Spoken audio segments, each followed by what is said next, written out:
Welcome to the Slop Temple. We pray this video helps. You start by powering the HP printer and loading paper. This ensures the device can respond when you connect. Once done, decide USB versus Wi-Fi. Plug the USB cable now if wired, or enable Wi-Fi on the printer and join your router using the SSID and password so it gets an IP.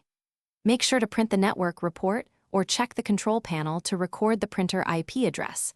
This makes the next step straightforward. Next, download and run the HP driver or full installer for your operating system. This provides the correct protocol and features. During setup, choose network or manual TCP/IP connection and enter the printer IP you recorded, because automatic discovery can fail on segmented networks.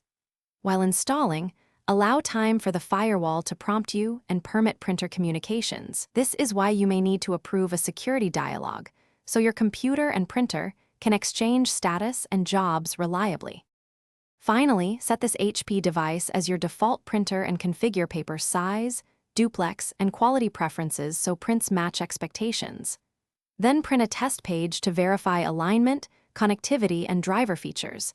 If printing from mobile, add via HP Smart and confirm the device appears.